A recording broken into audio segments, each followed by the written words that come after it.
안녕하세요 여러분, 도쿄미큐입니다. 이번 주는 보시다시피 굉장히 많은 기업의 실적 발표가 자리 잡고 있는데요. 그런 만큼 증시에 있어서 많은 변동성을 보여줄 주가 될 것이라고 생각합니다. 이번 영상에서는 저는 개인적으로 어떤 기업들의 실적을 예의주시하고 있으며 어떻게 대응을 해나갈지를 알아보도록 하겠습니다. 그럼 시작하겠습니다.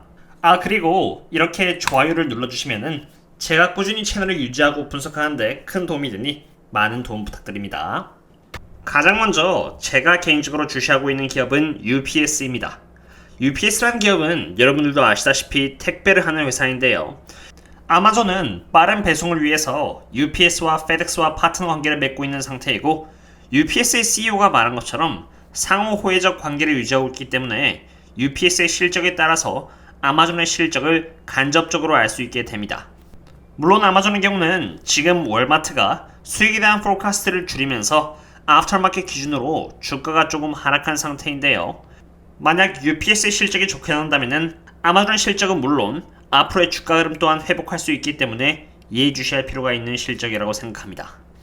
이전 영상에서부터 꾸준히 말씀드렸지만 밸류에이션 측면에 있어서 저는 개인적으로 아마존이 저평가이며 적어도 44% 이상 올라갈 수 있는 여지가 남아있다고 생각합니다. 그 다음은 바로 구글과 마이크로소프트 그리고 비자입니다. 저는 이 세 개의 기업 중에서 구글에 이미 투자를 하고 있는 상태이고 32% 정도 수익을 여전히 내고 있는 상태인데요. 제가 구글을 수익 실현하지 않고 주식 분할이 된 마당에 오히려 천천히 주식의 양을 높이고자 하는 이유는 구글이 지금 적정한 밸류에이션을 받고 있기 때문입니다.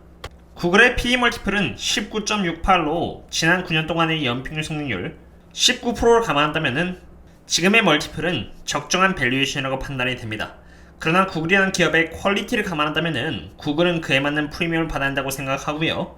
지난 9년 동안 구글이 받은 프리미엄은 약 26 정도가 되었습니다. 구글의 PE 멀티플이 만약 26으로 돌아온다면 구글은 지금으로부터 약 32.3% 정도의 추가 상승할 수 있는 여력이 생기는 것이고, 주가가 떨어졌을 때 분할 매수를 해놓은다면 좋은 수익을 거둘 수 있는 것입니다. 참고로 구글의 밸류에이션이 프리미엄 아래 거래된 적은 지난 9년 동안 자주 있습니다. 여기 파란 색깔 선 아래에 있는 기간들이 프리미엄 아래의 밸류에이션인 것이죠. 그러나 구글이 저평가가 된 기간은 없다는 것을 또 볼 수 있습니다. 참고로 주황색 아래의 부분이 저평가 구간입니다.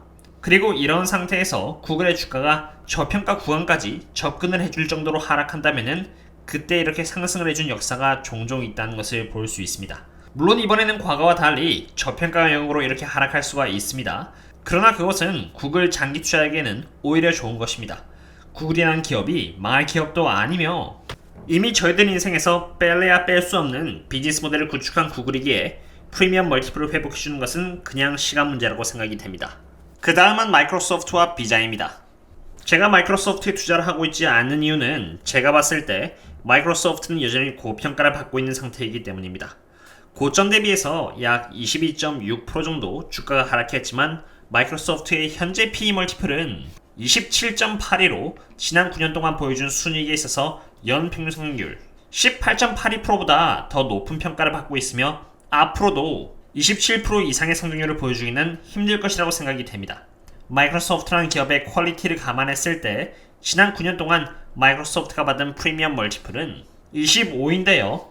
여전히 마이크로소프트의 PE 멀티플은 25 이상인지라 굳이 마이크로소프트를 매수로 대응한다면 저라면 이렇게 PE 멀티플이 25 아래에 도달했을 때 시점에 대응을 해줄 것 같습니다. 지금은 사지 않을 것 같습니다. 그 다음으로 제가 주시하고 있는 기업은 비자입니다. 제가 비자의 실적을 기다리고 있는 이유는 비자의 실적이야말로 사람들의 소비의 척도를 보여주는 지표가 되기 때문입니다. 비자의 실적을 통해서 정말 경기 침체가 왔을 정도로 소비가 줄었는지 아니면 예상과는 달리 오히려 소비가 늘어났는지를 알 수 있으며, 만약 소비를 한다면 어디 쪽에다가 많은 소비가 되고 있는지를 알 수 있기 때문입니다.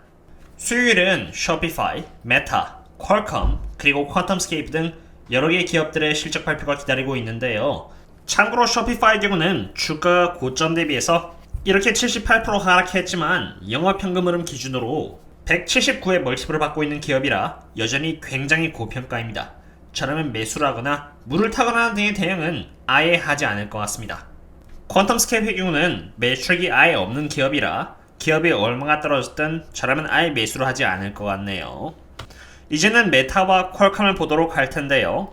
메타 플랫폼의 경우는 예전부터 계속 말씀드렸듯이 굉장히 저평가인 종목입니다. 지난 6년 동안 순이익에 있어서 연평균 성장률 12.13%를 기록했는데 보수적으로 봐도 전 페이스북의 순이익 성장률이 12% 이상은 될 것이라고 생각이 되고요. 그러한 상태에서 지금 페이스북의 PE 멀티플은 13밖에 하지 않기 때문에 그램 더스의 확장형 밸류에이션 공식에 따라서 페이스북은 저평가인 상태입니다. 메타가 얼마나 저평가인지 알기 위해서 DCF 밸류에이션을 수행해 볼 텐데요. PE 멀티플을 기준으로 보기 위해서 매트릭은 어닝을 기준으로 했고요. 지난 5년 동안의 순이익 성장률은 19.64%였지만 보수적으로 평가하기 위해서 아까 보여드린 지표 그대로 13%로 잡았으며 지난 5년 동안의 평균 PE 멀티플은 26이었지만 보수적으로 보기 위해서 평균 PE 멀티플이라고 할 수 있는 15로 잡았습니다.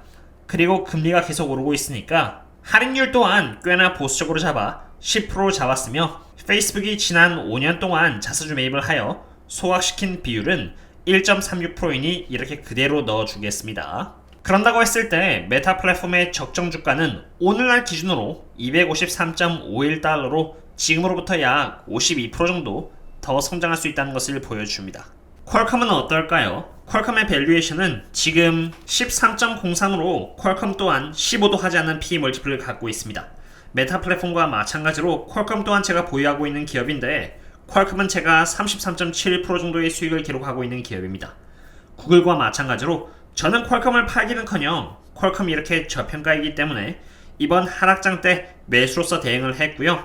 퀄컴의 멀티플은 최소 15를 받을 수 있는 기업이며 180달러 정도는 갈 수 있는 기업이라고 봅니다. 목요일은 애플과 아마존의 실적 발표가 있습니다. 애플의 경우는 지금 25의 PE 멀티플을 받는 기업으로 만약 저에게 애플이 앞으로 꾸준히 순이익에 있어서 25%의 성장률을 기록할 수 있을 것 같냐고 물어보신다면 조금 힘들 것 같다고 답할 것 같습니다. 애플은 이렇게 제법 오랜 기간 동안 고평가를 받아온 기업이고요. 설사 애플이라는 기업의 프리미엄을 감안한다고 할지언정 지난 9년 동안 애플의 프리미엄 멀티플은 18로 지금 애플이 보여주고 있는 25의 멀티플 대비해서 여전히 PE 멀티플은 고평가라고 생각이 됩니다. 그럼에도 불구하고 애플은 미국을 대표하는 기업인 만큼 애플의 실적이 애널리스트 기준치 아래로 떨어진다면 주식시장 전체가 흔들릴 수 있기 때문에 애플의 실적은 정말 중요하다고 생각이 됩니다. 그리고 금요일은 엑소모빌이나 필립스 등 원유 기업들의 실적을 발표를 앞두고 있는데요. 옥시덴탈이라던가 에너지 트랜스퍼 등 원유 관련 기업들을 제법 들고 있기 때문에 금요일은 저에게 중요한 날이 되겠습니다. 그러나 유가가 여전히 굉장히 높기 때문에 원유 기업들은 완전 프리캐시플로우 머신이고요. 이 프리캐시플로우들을 기반으로 해서 굉장히 많은 부채를 줄여나가고 있는 상태이기 때문에 실적에 있어서 제일 걱정이 되지 않는 섹터가 바로 원유 쪽이 되겠습니다. 오늘은 이렇게 이번 주에 실적 발표된 기업들의 밸류에이션들을 차근차근 알아보았습니다. 많은 빅테크들의 실적 발표가 있을 것이기 때문에 미국 장세가 굉장히 요동칠 것이라고 생각이 되고요. 요동친 장세에서도 함께 잘 버티면서 장투할 수 있었으면 좋겠습니다. 저는 개인적으로 텔레그램을 이용하여 멤버십 분들을 대상으로 제 리서치와 매수 내역 등을 공유하면서 장투 예정을 함께 나가고 있습니다. 혹시라도 참여에 관심 있으시다면 영상의 디스크립션 부분을 참고해 주시면 되겠고요. 다음에 또 다른 분석과 함께 샤뵙도록 하겠습니다. 그럼 다음에 또 만나요. See you later.